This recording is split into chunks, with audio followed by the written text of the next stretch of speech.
मेरे उपस्थित बहनों और भाइयों, मैं सबसे पहले इस पावन धरा को कोटि कोटि नमन करते हुए आप सभी का मैं अभिनंदन करता हूं। बहनों और भाइयों, मैं जैसे इस धरती पर आया हूं, इंद्रदेव की बड़ी कृपा होने लग गई और बहुत ऐसे लग रहा है जैसे इंद्र भगवान भी पुष्पों की वर्षा करके सिवान जनपद की सभी सीटों को एनडीए को जिताने के लिए अपना आशीर्वाद बरसा रहे हैं। बहनों और भाइयों, जब मैं बिहार में आता हूं तो मुझे बिहार की गौरवशाली परंपरा का स्मरण हो आता है। बिहार की धरती हम सबके लिए ज्ञान की धरती है, भक्ति की धरती है, शक्ति की धरती है, शांति और क्रांति की धरती है। जिस धरती ने उत्तर प्रदेश की धरती से आने वाले महात्मा बुद्ध को ज्ञान प्रदान किया हो, जिस धरा ने भारत के गौरवशाली इतिहास में एक नया अध्याय जोड़ते हुए नालंदा विश्वविद्यालय दिया हो, जिस धरती ने महावीर भगवान महावीर जैन को जन्म दिया हो, जिस धरा ने चाणक्य दिया हो, जिस धरती ने डॉक्टर राजेंद्र प्रसाद, श्री जयप्रकाश नारायण, बाबू जगजीवन राम और कर्पूरी ठाकुर जैसी विभूतियों को जन्म दिया हो, वे कौन लोग थे? इस गौरवशाली धरा को के सामने, यहां के नौजवानों के सामने उन्होंने पहचान का संकट खड़ा किया। बहनों और भाइयों, ये चुनाव उन्हीं लोगों के खिलाफ एक लड़ाई है, वर्तमान पीढ़ी को बताने की एक लड़ाई कि पिछले 20 वर्ष में एनडीए की नीतीश कुमार जी के नेतृत्व की सरकार ने प्रधानमंत्री मोदी जी के मार्गदर्शन में जो उपलब्धियां हासिल की है, ये नया बिहार है, जो बिहार अपने गौरवशाली अतीत के लिए जाना जाता है। उसी गौरवशाली अतीत के साथ बिहार को, वर्तमान बिहार को जोड़ने की इस यात्रा जो 2005 के पहले धूमिल हो चुकी थी, पहचान के संकट के दौर से गुजर रही थी, उसी बिहार को पुनः उसकी प्रतिष्ठा दिलाने के लिए डबल इंजन की सरकार वर्तमान में कार्य कर रही है। बहनों और भाइयों, मुझे आश्चर्य हुआ जब मैं रघुनाथपुर में आया और रघुनाथपुर में आकर के मैंने देखा कि आरजेडी ने यहां से जो प्रत्याशी दिया है वो अपनी खानदानी आपराधिक पृष्ठभूमि के लिए इस पूरे क्षेत्र नहीं, देश और दुनिया में कुख्यात रहा है। नाम भी देखो ना, जैसा नाम वैसा काम, जैसा नाम वैसा काम। और बहनों और भाइयों, इसीलिए तो मैं कहता हूं, हमने यूपी के अंदर एक बात कही कि भाई देखो, अपराध और अपराधियों के प्रति जीरो टॉलरेंस, और जीरो टॉलरेंस के तहत आज आप देख रहे होंगे आरजेडी और उनके लोग आज भी अयोध्या में श्री राम जन्मभूमि पर भगवान राम के मंदिर का विरोध कर रहे हैं। सीतामढ़ी और उसके आसपास के क्षेत्र में मां जानकी के भव्य मंदिर के निर्माण और कॉरिडोर के विकास के लिए किए जाने वाले कार्य का विरोध कर रहे हैं। ये आरजेडी के लोगों को बताना चाहिए, अयोध्या में श्री राम जन्मभूमि पर भव्य राम मंदिर का निर्माण होने के पहले उत्तर प्रदेश की डबल इंजन की सरकार ने प्रधानमंत्री मोदी जी के नेतृत्व में अयोध्या में राजर्षि दशरथ जी के नाम पर मेडिकल कॉलेज का निर्माण पहले किया, महर्षि वाल्मीकि के नाम पर इंटरनेशनल एयरपोर्ट का निर्माण किया और फिर 500 वर्षों के कलंक को मिटाते हुए भगवान राम के भव्य मंदिर के निर्माण का मार्ग भी प्रशस्त किया। बहनों और भाइयों, मैं पूछना चाहता हूं, आरजेडी ने राम मंदिर के रथ को रोकने का पाप किया था, आरजेडी ने पाप किया था। कांग्रेस कहती थी कि राम तो हुए ही नहीं। इनका पार्टनर समाजवादी पार्टी उत्तर प्रदेश में राम भक्तों पर गोलियां चलाती है और ये लोग जब भी इन्हें अवसर मिला, एक ने बिहार के अंदर, एक ने उत्तर प्रदेश के अंदर, वहां के नौजवानों के सामने, वहां के नागरिकों के सामने पहचान का संकट खड़ा किया। लेकिन बहनों और भाइयों, डबल इंजन की एनडीए की सरकार अब पहचान के संकट के लिए मोहताज नहीं। हर बिहारी आज अपने गौरव के साथ सीना तान करके देश और दुनिया के अंदर जाता है, अपनी पहचान को प्रस्तुत करता है। अब बिहार में क्या नहीं है? अब बिहार में सब्बा, अच्छी सड़कें हैं और हम लोगों ने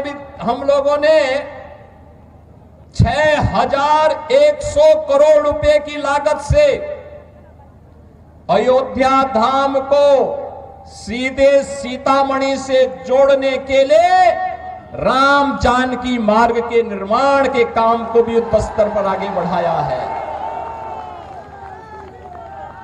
आज बिहार में एयरपोर्ट है, मेडिकल कॉलेजेज हैं, इंजीनियरिंग कॉलेजेज हैं और आज बिहार में पलायन नहीं, आज यहां पर प्रगति के नए नए प्रतिमान स्थापित करने की दिशा में बिहार आगे बढ़ा है। गरीब कल्याणकारी योजनाओं का लाभ गरीबों को मिल रहा है। अराजकता पैदा करने वालों के खिलाफ जीरो टॉलरेंस की नीति के तहत ये डबल इंजन की सरकार नीतीश जी के नेतृत्व में कार्य कर रही है। और बहनों और भाइयों, जो बाकी बच जाता है यूपी का बुलडोजर उसको पूरा कर लेता है।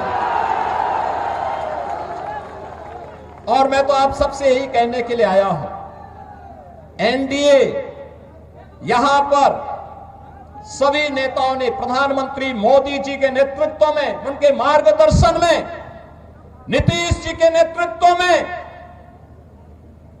यहां पे हमारे जितने भी अन्य सहयोगी दल हैं, लोक जनशक्ति पार्टी है, जीतन राम मांझी जी की पार्टी हम हैं, इन सभी ने मिलकर के तय किया है कि बिहार को अब जंगल राज की ओर नहीं जाने देना है, बल्कि बिहार के अंदर कर्पूरी ठाकुर, बाबू जगजीवन राम, डॉक्टर राजेंद्र प्रसाद जी और जयप्रकाश जी की विरासत को आगे बढ़ाते हुए एक जन राज के रूप में बिहार को आगे बढ़ा करके यहां की एक एक व्यक्ति की आवाज को सरकार तक पहुंचाने की सरकार फिर से यहां पर बनानी है। और एनडीए इस दिशा से एक बार फिर से अपने मुद्दों के साथ विरासत और विकास के इन मुद्दों के साथ आपके सामने है। बहनों और भाइयों, सीवान में वह जंगल राज फिर से मत आने दीजिए। आपने देखा होगा कैसे चांद बाबू के पुत्र के ऊपर इसी सीवान में एसिड उड़ेलने का काम हुआ था। ये वही बिहार है। ये अपराधी फिर से जीवित न होने पाए। ये कांग्रेस को, आरजेडी और समाजवादी पार्टी जैसे दलों को शोभा दे सकता है कि वे किसी पेशेवर अपराधी और माफिया को गले लगा करके किसी बाबर और किसी औरंगजेब की मजार में जाकर के सजदा पड़े, लेकिन यहां किसी सच्चे भारतीय को शोभा नहीं देता है। ये नहीं देता है। हम लोग तो उसी मार्ग के पथिक हैं जो गर्व से इस बारे में बोलता है कि रामलला हम आएंगे, मंदिर वही बनाएंगे और बना करके दिखा भी देते हैं। अब किसी को संदेह है अयोध्या में राम मंदिर के निर्माण में? किसी को संदेह है? लेकिन ये लोग प्रश्न उठाते थे, कहते थे कैसे होगा। हमने कहा अयोध्या को सुंदरतम नगरी के रूप में स्थापित करेंगे, और आज आप देख रहे होंगे अयोध्या सुंदरतम नगरी के रूप में स्थापित हो गई ना। कोई संदेह है क्या? कोई संदेह है क्या? और उत्तर प्रदेश में इन माफियाओं के ऊपर कार्रवाई कैसे होती है आपने देख लिया है ना। ये डबल इंजन की सरकार ही कर सकती है। एनडीए की डबल इंजन की सरकार ही ये करेगी। इनकी प्रॉपर्टी को भी जब्त कर दिया जाता है। गरीबों के लिए आवास बनाए जाते हैं, गरीबों के लिए भी आवास बनाए जाते हैं, और मैं स्वयं जाकर के उन गरीबों को वहां पर मकान की चाबी भी दे देता हूं। बहनों और भाइयों, पहली बार आपने देखा होगा देश के अंदर गरीब को उसका सही हक मिला है। हर गरीब को राशन की सुविधा, हर गरीब के पास उज्ज्वला योजना का कनेक्शन, हर गरीब के पास शौचालय की व्यवस्था, हर गरीब के पास 5 लाख रुपए की आयुष्मान भारत की सुविधा। और बिहार में तो डबल इंजन की सरकार ने एक भी और भी कुछ काम किए। हर माता के खाते में अभी नगद धनराशि देकर के उन्हें स्वावलंबन के पथ पर अग्रसर करने का एक नया कार्य और प्रारंभ हो गया है। आप मुझे बताओ, ये मोदी जी के मार्गदर्शन में और नीतीश जी के नेतृत्व में बिहार के अंदर आज ये सभी कार्य युद्ध स्तर पर आगे बढ़ रहे हैं। ये कार्य हो रहे हैं। ये कार्य तभी होते हैं जब नारा होता है सबका साथ और सबके विकास का। और इससे पहले 2005 के पहले क्या होता था? सबका साथ लेकिन परिवार का विकास, एक परिवार का विकास होता था। अब उस परिवार के विकास को भी पीछे छोड़ करके फिर से ये लोग दोहराना चाहते हैं कि सबका साथ तो हो लेकिन माफिया का विकास हो। फिर से माफिया को पनपाने का कार्य हो रहा है। बहनों और भाइयों, माफिया को पनपने नहीं देना है। माफिया को पनपने नहीं देना है। दुनिया के अंदर से कम्युनिज्म समाप्त हो गया है और देश के यशस्वी गृह मंत्री अमित शाह जी ने घोषणा की है कि मार्च 2026 तक भारत से नक्सलवाद और माओवाद पूरी तरह समाप्त हो जाएगा। तो याद करना, नक्सलवाद और माओवाद को समाप्त करने के लिए डबल इंजन की सरकार चाहिए। हमें ये माले नहीं, वहां पर वह सीट लोक जनशक्ति पार्टी को चाहिए, एनडीए को चाहिए। और इसी प्रकार से रघुनाथपुर सीट ये जेडीयू एनडीए को चाहिए। इसके लिए आज आप सबसे अपील करने के लिए मैं आया हूं आपसे। बहन और भाइयों, हमें अपराधी नहीं, हमें माफिया नहीं, हमें गांव, गरीब, किसान, नौजवान, महिलाओं और विकास के कार्यों को प्रभावी ढंग से आगे बढ़ाने वाला जनप्रतिनिधि चाहिए। आपके सुख दुख में सहभागी बनने वाला जनप्रतिनिधि चाहिए। गरीबों के साथ खड़ा होने वाला जनप्रतिनिधि चाहिए। अत्याचार और शोषण कराने वाला नहीं, पर्व और त्योहारों के समय दंगा कराने वाला नहीं, आस्था के साथ खिलवाड़ करने वाला व्यक्ति नहीं, बल्कि विकास के प्रति ईमानदारी के साथ कार्य करने वाला व्यक्ति हो। और इस दिशा से एनडीए ने जेडीयू के प्रत्याशी के रूप में नंबर भी है 108 रघुनाथपुर। 108 तो भारत का सनातन धर्म का शुभ अंक है और शुभ अंक में एनडीए ही आनी चाहिए। सहमत है ना? सहमत है ना? किसी अशुभ को मत आने देना, किसी ऐसे व्यक्ति को मत आने देना जो यहां के पहचान के सामने संकट खड़ा करे। तो श्री विकास कुमार सिंह को रघुनाथपुर से और दरौली से श्री विष्णुदेव पासवान जी को, नाम भी विष्णुदेव पासवान, ये दो प्रत्याशी एनडीए के हैं। विजयी बना के भेजेंगे, बना के भेजेंगे। ये पीछे लोग क्यों, यहां इतनी बड़ी संख्या में लोग खड़े हैं, सभी लोग पीछे देखो और पीछे देखो, इधर देखो, सभी लोग सहमत हैं। विजयी होकर के जाएंगे ना दोनों लोग। आप लोग घर घर जाएंगे, एक एक घर में जाकर के मेरी अपील को पहुंचाएंगे। विरासत और विकास के लिए, यहां के नौजवानों के रोजगार के लिए, अन्नदाता किसानों की खुशहाली के लिए, बहन और बेटी की सुरक्षा के लिए और व्यापारियों को एक उन्मुक्त वातावरण में व्यापार करने के लिए, ऐसा वातावरण देने के लिए फिर से बिहार के अंदर एनडीए सरकार चाहिए। आप सभी सहमत हैं ना? होना चाहिए ना? नौजवानों को रोजगार मिलना चाहिए ना? किसानों को खुशहाली आनी चाहिए ना? बहन और बेटियों की सुरक्षा होनी चाहिए ना? ये काम केवल डबल इंजन की एनडीए सरकार ही करेगी। और इसके लिए विकास कुमार सिंह को रघुनाथपुर से और दरौली से श्री विष्णुदेव पासवान को प्रत्याशी बना करके एनडीए ने आपके पास भेजा है। विजयी बना के भेजेंगे।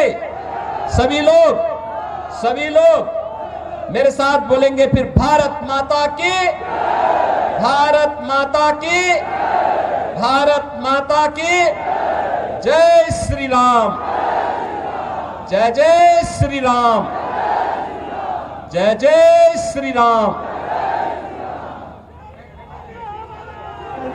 तो अडानी को जो है हजारों एकड़ में 1 रुपए की दर से जमीन दे दिया जा रहा है। तो मुख्यमंत्री योगी आदित्यनाथ को आपने सीधा सिवान से सुना, जिन्होंने ये कहा कि आरजेडी ने खानदानी अपराधी को ही टिकट दे दिया है। सीधे तौर पर निशाना शहाबुद्दीन के बेटे ओसामा शाह पर साधने की कोशिश की गई है। और यहाँ पर मुख्यमंत्री योगी आदित्यनाथ ने ये भी बताया कि देखिए, यूपी में माफियाओं पर कार्रवाई होती है, माफियाओं को जेल के अंदर डाला जाता है, उन्हें खत्म कर दिया जाता है, और वो जो अवैध अतिक्रमण के जरिए जमीन लेते हैं उस पर मकान बनाकर गरीबों को दिया जाता है। अब सीधे तौर पर रघुनाथपुर में जाकर शहाबुद्दीन पर मुख्यमंत्री योगी आदित्यनाथ की तरफ से निशाना साधा गया है, जिसके जरिए आप समझ सकते हैं कि सीएम ने एक पिच तैयार कर दी है। शहाबुद्दीन को लेकर बीजेपी लगातार अटैकिंग मोड में है। सवाल पूछे जा रहे हैं आरजेडी से कि क्या जंगल राज को एक बार फिर से रिपीट करने की तैयारी है। जंगल राज के प्रतीक रहे शहाबुद्दीन के बेटे को आखिरकार टिकट क्यों दे दिया गया है, ये तमाम सवाल हैं जो बीजेपी पूछती है। और अब आज जब योगी आदित्यनाथ रघुनाथपुर गए, सिवान के रघुनाथपुर गए जहां से ओसामा शाह को टिकट दिया गया है, उसको लेकर निशाना मुख्यमंत्री योगी आदित्यनाथ की तरफ से साधा गया। उन्होंने कहा शहाबुद्दीन के बेटे का जैसा नाम है वो वैसा ही काम करेगा।